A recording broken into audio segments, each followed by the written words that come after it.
Well, it's been a while, and I guess I just wanted to jump on here to share something that I've been thinking about a lot that's saying, you might feel like this, you should do this, isn't really fair as to just generalize everyone. So, hello and welcome back to CycleSyncWithG.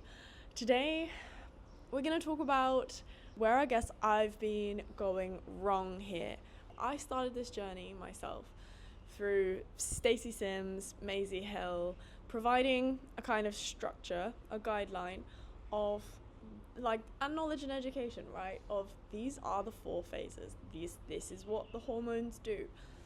In these 4 phases, do this, eat this, exercise like this, work out like this, work productivity like this. And personally, for someone like me who I thrive in a structure, it was perfect because it gave me something to follow, and I knew that I was doing what my body needed when it needed it, or did it. So as this topic of cyclesyncing and women's hormones is developing and growing naturally, because there just wasn't really the science, a few years ago. There's so much more information out there now about women's hormones and about, what actually happens and what a woman goes through. And it's not just a bleed every month. And with that, there's obviously scrutiny, there's disagreement, there's some people that believe this, some people that believe that. Then another study comes out and it finds this. There's also, of course, still a lot of grey areas. I've personally found that through doing this research and reading a lot of different sources, is that, for example, in your luteal phase, you're going to be an absolute zombie for 2 weeks because progesterone is high and your body temperature is high and you won't feel like exercising, and this and this and this makes it harder to exercise, harder for your brain to work, and blah blah blah. But then here on day 21 you have a bump in estrogen, and estrogen is meant to be like a highly bubbly, sociable, building, everything. So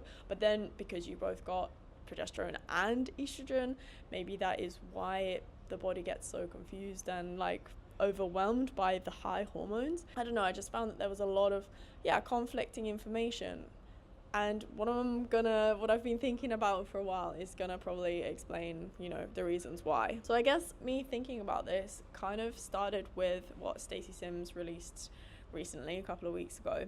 This whole thing called menstrual cycle phase-based training, or cyclesyncing. I think I probably should take ownership for pushing out some information that was based on science that was available 5 or 6 years ago. Firstly, I really respect her transparency and honesty, saying that she did bring this structure and framework to the world through her own research back then. But what she's saying here makes a lot of sense, and to be quite honest, with hindsight and perspective, and as I said, and experience, personal experience, hearing from my friends, hearing from other people, hearing from people in the gym, watching other people on social media with different opinions and views, cyclesyncing is a broad way to describe syncing one's life with their menstrual cycle. The way to apply it is not a one-size-fits-all. The basics of, the hormonal fluctuations and what happens every single month, that is theory that everyone should learn. That's why I'm still sharing it and will continue to share it, because, it's not taught in schools. It's things that we should all know and understand about what's happening in our bodies. Maybe it's just me being totally fascinated by the human body and wanting to just understand things. But I think when it has such an impact on mood and life and everything, I quite like to just understand, the reasons why. But the how you might feel and what you should do, that is where I've been wrong in sharing what you should do and how you might feel. They're being quite broad terms, but even still, these are guidelines, and that's how I started out in the beginning. And it's probably quite good to start with guidelines anyways and realize, okay, that doesn't feel so great for me. That one, love that one. But I guess to treat them as guidelines, just as you would if somebody on Instagram recommends some fitness program or a diet thing or whatever, that is a guideline. That's what worked for them. But the main point here, and that's why I guess I'm fascinated by human biology and biology as a whole, is every single human is so different. We all have different genetic makeup, different environmental factors that influence how we respond to certain things, different diet, different daily routines, different stress levels, different tolerance to stresses. We are all so individual, that saying, you might feel like this, you should do this, isn't really fair as to just generalize everyone in their menstrual phase should do this, or everyone in their luteal phase will feel like this. And that's where I found that there's been a lot of dispute and that across the internet. And I've certainly seen some things on Instagram, calling out cycle syncing and it's a myth. I don't feel like this in my luteal phase. This is what I mean about how hormones and the cycle is going to affect you so differently to how it might affect your friend, which I know makes everything so much more confusing. But I'm going to share some tips at the end. Ultimately, it's all about understanding yourself. So let's start with some facts. Estrogen is the dominant hormone in the first half of the cycle. Estrogen peaks around halfway. Super high energy, super go-getting, super sociable, out there kind of energy. Like, if you had a bad night's sleep, or like, you're not gonna have that same estrogen high energy. Granted, you will probably have more like tolerance to it than if you had low sleep and no breakfast in your luteal phase. But going back to my point here is it's about understanding how these hormones affect you personally. So personally, like, ovulation is supposed to be this super high energy. Sometimes in my ovulatory phase, I feel so like hungry and a little bit like overwhelmed, I guess. And that's how estrogen, I've literally found this most months. I'll say, 8 out of 10 months, my ovulatory phase feels, I get almost a slump. So I'm looking at these guidelines, I'm like, is there something wrong with me? Am I supposed to have, super high energy right now? And apparently not. Like, that's my normal, is that around ovulation, I feel like I just need more carbs. So then I will go and live my life more. I'll have a high carb breakfast. I'll eat to what I'm craving.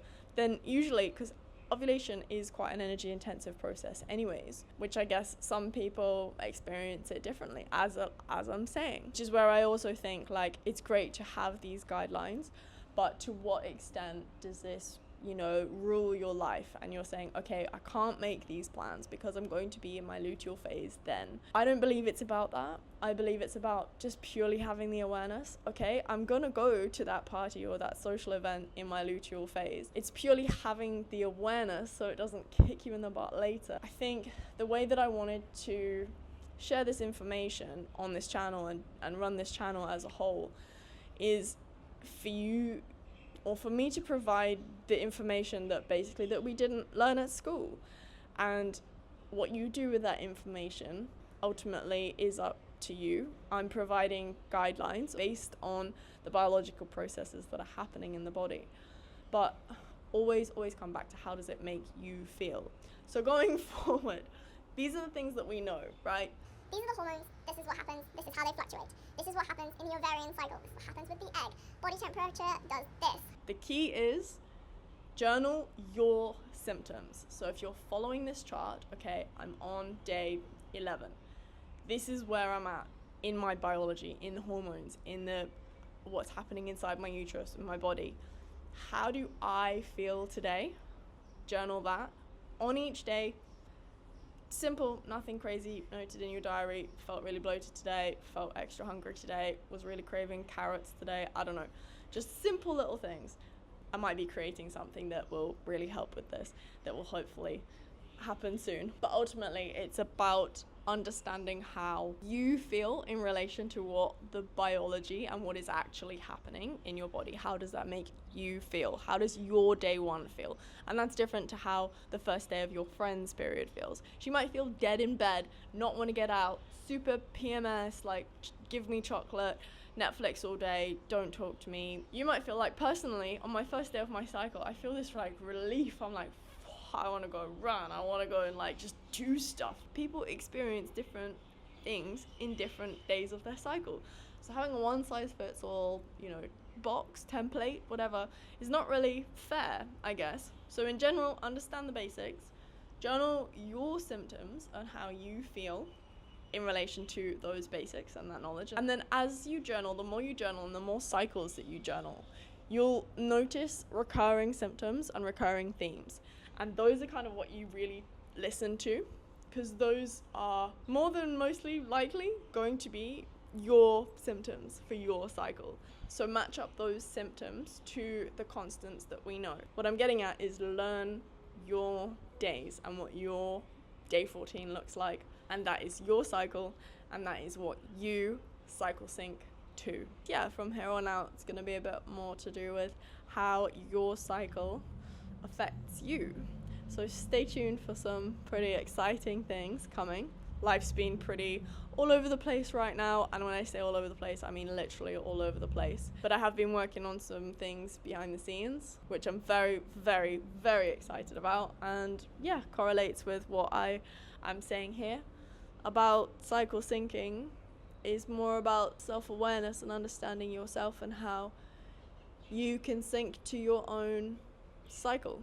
So I think that's it from me, otherwise I'll just keep waffling. But I hope that was interesting. If you can relate, or this kind of makes sense for you and feels maybe refreshing or relieving to you, let me know. And I'm totally open to any suggestions or recommendations or anything that you want to see more of, or you'd like help with, or things that you don't understand and would like to, better in yourself in order to live your best life with your cycle. So on that note, I'll see you next time.